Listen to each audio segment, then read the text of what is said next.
नमस्कार दोस्तों, स्वागत है आप सभी का निमी टेक्निकल क्लासेस में। लीजिए भाई, आप सभी के लिए रेलवे की तरफ से जो पैरामेडिकल के लिए जो पोस्ट निकाली जानी थी, जो भर्तियां दोस्तों निकाली जानी थी, अभी हाल ही में 1 से 2 दिन पहले इसका शॉर्ट नोटिफिकेशन रिलीज हुआ था, जिसका भी वीडियो मैंने आपके साथ शेयर किया था। अगर आप हमारे संपर्क में होंगे, यानी कि चैनल को आपने सब्सक्राइब किया होगा, तो ये सारी बातें आपको पता होंगी। और अभी देखिए 1 से 2 दिन हो गया ये नोटिफिकेशन आए हुए, आज मैं आप सभी के सामने लेकर के आ रहा हूँ। और इस नोटिफिकेशन माने कि इस भर्ती से जुड़ी जितनी भी जानकारी होती है, चाहे वो क्वालिफिकेशन हो, कितनी वैकेंसी है, कौन कौन से पोस्ट पर वैकेंसी है, कौन कौन भर सकता है, एज लिमिट क्या है, सिलेबस क्या है, एग्ज़ाम पैटर्न्स क्या है, यानी कि जितने भी एक फॉर्म अप्लाई को लेकर के, फॉर्म अप्लाई से लेकर के ज्वाइनिंग तक की जो बातें हैं दोस्तों, ये सब कुछ इस ऑफिशियल जो इनका नोटिफिकेशन है इसमें दिया हुआ है। तो आइए मिल करके इस पीडीएफ को कंप्लीट दोस्तों देखते हैं क्या है माजरा और क्या है मामला। रेलवे जो इस बार है क्या कुछ बदलाव कर रही है या फिर नहीं, है ना।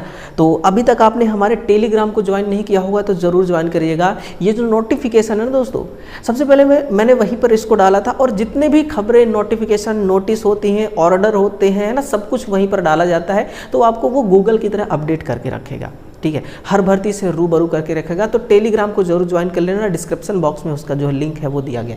अगर अपन छोटे से टाइम में अगर हम बात करें, जानने की कोशिश करें कि पैरामेडिकल होती क्या है, तो रेलवे का हॉस्पिटल जो होता है ना, हॉस्पिटल का स्टाफ के लिए दोस्तों जिन जिन की ज़रूरत पड़ती है ना, तो उसको यहाँ पर वैकेंसी के थ्रू फिल किया जाता है।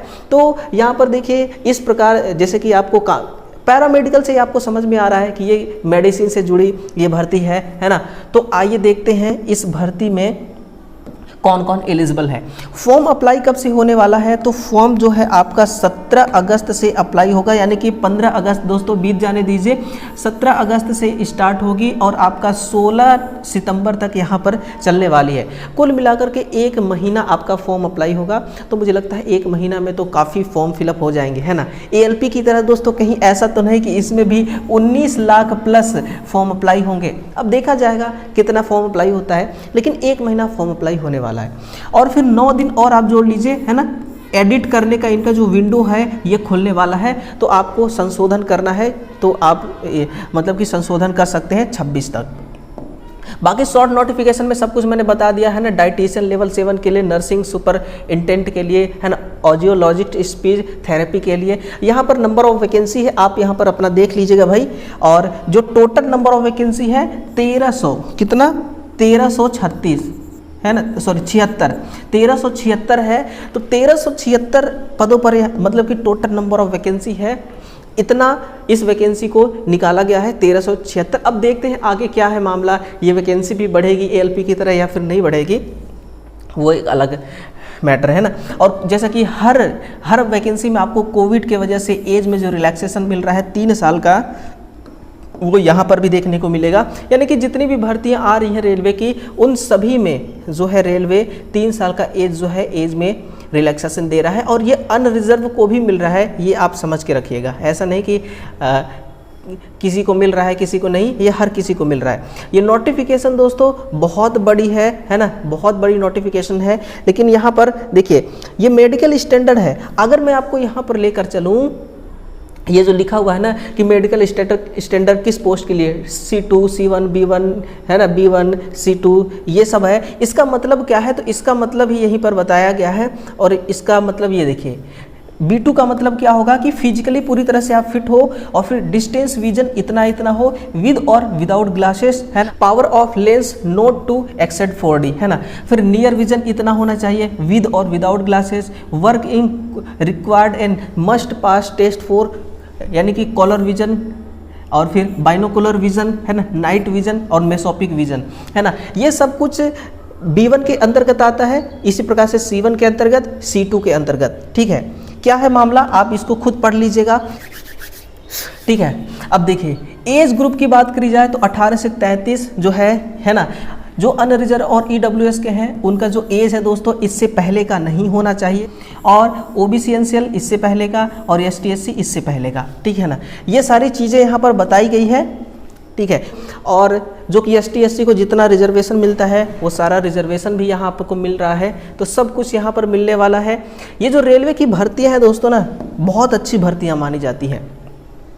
फॉर ऑल कैंडिडेट के लिए टोटल यहाँ 500 रुपये है ना, और इसमें से 400 रुपये रिफंड होगा, 400 रुपये जो है रिफंड होगा। लेकिन आप CBT एग्ज़ाम देने जाते हैं तब वैसे नहीं होगा।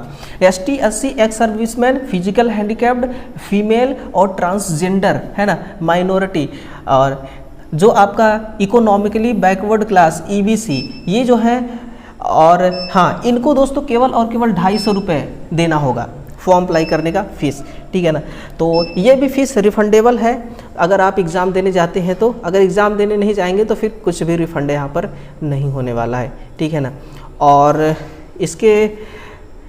इसके बाद देखते हैं कि भाई सिलेबस वगैरह क्या है इनका।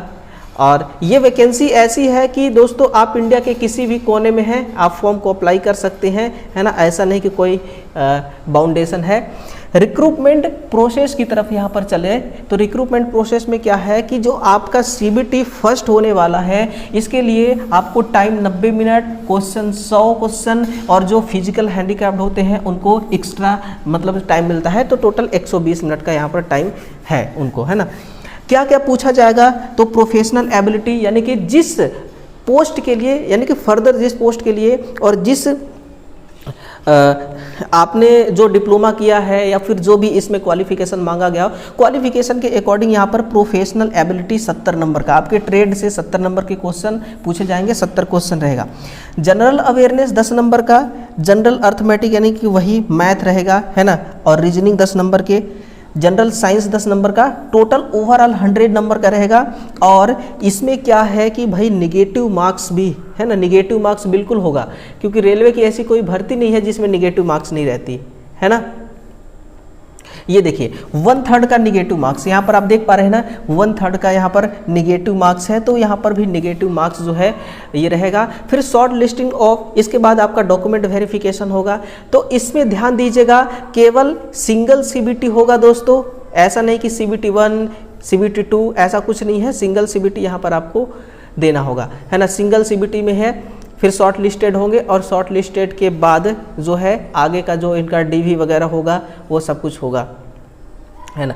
फॉर्म अप्लाई करने का फीस वगैरह सब कुछ देख लिया आपने, और एज का क्राइटेरिया देख लिया।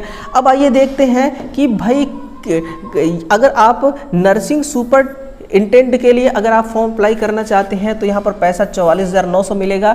Medical standard C1, lower age 20, upper age 43, और यहाँ पर मिनिमम क्वालिफिकेशन क्या होना चाहिए, तो certificate a registered nurse and midwife having pass a 3-year course in general nursing and midwife from a school of nursing, है ना, या फिर other institute recognised by the Indian nursing counselling, या BSc nursing हो तो भी चलेगा, है ना। हर पोस्ट के लिए यहाँ पर अलग अलग क्वालिफिकेशन है, तो आप किस पोस्ट के लिए अप्लाई करना चाहते हैं आप इसको अपना खुद देख लीजिएगा। भाई यहाँ पर BSc वाले है ना, ये सब कुछ यहाँ पर दिया हुआ है, एसेंशियल क्वालिफिकेशन। आप इसको अपने पोस्ट के लिए डिटेल इन्फॉर्मेशन रखिएगा, इसके बाद ही फॉर्म को आप अप्लाई करेंगे, ठीक है ना। तो ये टोटल है दोस्तों इन्फॉर्मेशन।